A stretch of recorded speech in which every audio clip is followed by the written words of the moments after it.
If you recall last week, I mentioned how Trump had signed an executive order which put a temporary hiatus on all foreign aid that the U.S. federal government was giving around the world, even some domestic programs. That news is leaked out this whole week. People have been talking about it. And it seems like one of the main agencies that Trump was specifically targeting is called USAID or USAID. Yes. And it was very interesting because a memorandum of understanding came to light that was signed or approved in 2022, April 22nd, 2022. And we have it posted online, where the U.S. government, the State Department, was sending so much money to the Vatican. Okay, so we don't have it on our website. We're going to post the link in our show notes, not on the website. I apologize. But definitely, the State Department's got it on their website. So this is official stuff. Well, there you go. So people have ample opportunity to look at this memorandum of understanding. It might be a little boring and difficult to understand. As I read through it, I was like, what is all this gobbledygook? So we have a special guest that can introduce this topic to us. It is Elizabeth Yore. I believe many of you know her because she has been featured at a number of Fatima conferences. She's a graduate of Georgetown University and Loyola University Law School. She's licensed to practice in Illinois, has been doing that for decades. But she's really well known because she created the first missing child unit. Today, she heads up an organization she founded called Your Children. Basically, she's worked both at the national and international levels on issues regarding missing children, exploited children, human trafficking, abduction. She's a sought-after speaker, writer on these issues, recognized as a world-class expert, often been on television shows and other places. So we also today get to hear on Fatima Today. Welcome, Liz Yore. Hi, this is Liz Yore talking to Fatima today and congratulating you on this new important podcast, looking at news events from the Fatima perspective. I can't think of a better perspective than Our Lady of Fatima. Interestingly today, the news that's coming out from the Trump administration is fast and furious. There's a lot of information that is impacting the Catholic Church in America and around the world. One interesting piece of information came out of the State Department with the disclosure of basically what is a memorandum of understanding, a cooperative agreement between the U.S. Embassy at the Vatican and the Vatican. And what it talks about are these quote-unquote shared goals that will be promoted by both the Vatican and the State Department. Those shared goals are things like environmentalism, climate change, diversity, DEI agenda. Can you imagine the State Department is now telling the Holy See that it should be hiring more women and more minorities, as if the Vatican is a bureaucracy, and instead of a sovereign city-state with a hierarchical structure. So not only are they working together on those globalist agenda issues, and troublingly, they're also talking about working on human trafficking. I, who have worked on human trafficking most of my legal career, understand that the most important measure to take to prevent human trafficking is securing the borders. And Pope Francis has repeatedly criticized President Trump, calling it uncharitable to close our borders. Anybody in law enforcement who has worked in human trafficking understands that the cartels are pouring over with human trafficking victims. The cartels are operating drug mules with these victims. It has been an absolute disaster. We have 500,000 missing unaccompanied children who have crossed the border. This is a recipe for disaster. So while it's apparently a good thing to talk about working together in human trafficking, the goals need to be ones that will prevent human trafficking, not foster it. And at this time, in my opinion, Francis is doing untold damage. At the same time, he's telling Trump not to close the border. He is imposing draconian measures, legal measures, criminal penalties. He's upping the ante for those that cross into the Vatican City state illegally. So it's okay for him to increase border security at the Vatican City state, but not for Trump to protect American citizens. So that was today. Tomorrow will be something new. Good luck, folks, and have a great podcast. Thank you again, Liz. It's great to have you on our show, and we hope to feature other guest speakers from time to time on Fatima Today. But notice in this story, I think what's so important is that it shows us that a lot of times our church leaders, unfortunately, they're not just worldly or motivated by money. That obviously has been a plague that has affected the church since its beginning, really. It's always been a problem throughout history.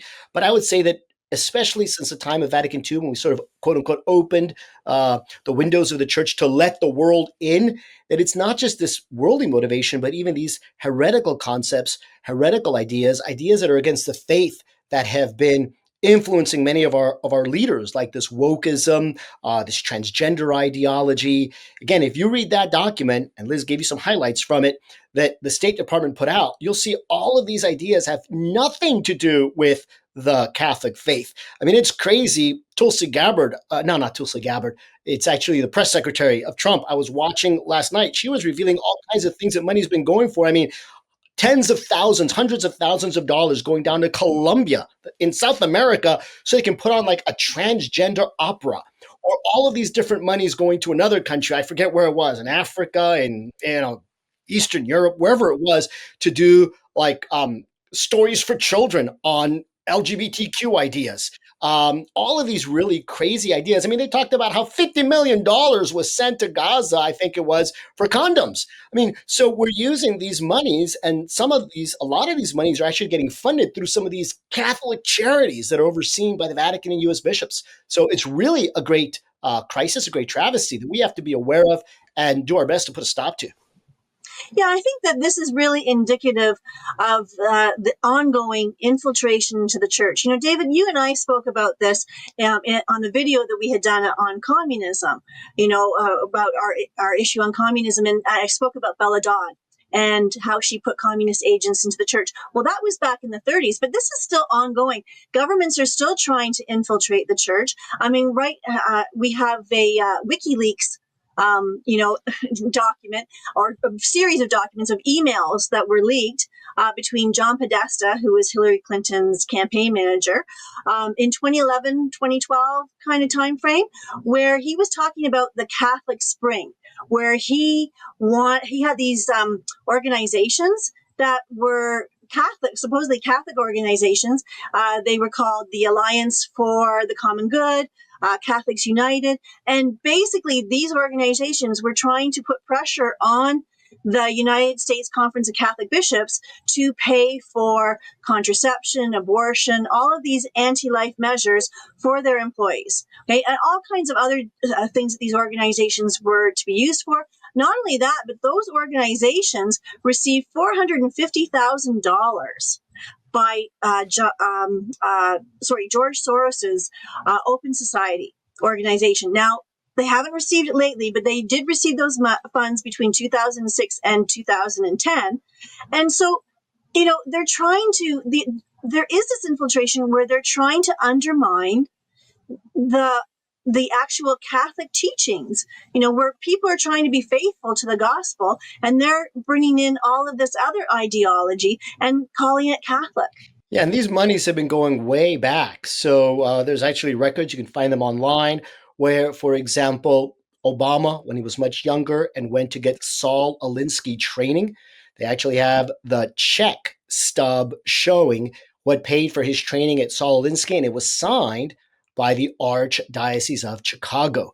So it was Cardinal Bernardine who was sending him to get this Saul Alinsky training. And Saul Alinsky training, right? Rules for Radicals, dedicates his book to Lucifer.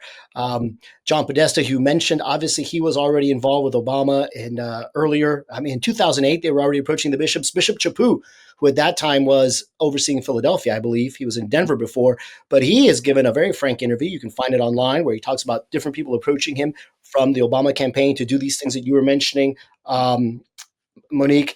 And again, they've got six-figure grants and more. Different foundations that get these things, like the Arcus Foundation is another one. You can look them up. And then, yes, there's this different groups called Catholics United, Center for American Progress, and also Catholics United Education Fund. They're among these groups that get these monies from Arcus, and they reject Catholic teaching, they reject Catholic ideas, and they promote these crazy things. I mean, one of the things, if you read that State Department document, is you'll hear how they're trying to push even women being priests and changing church teaching on that. So they've got all of these things. And of course, they cloud it under this nice sort of language.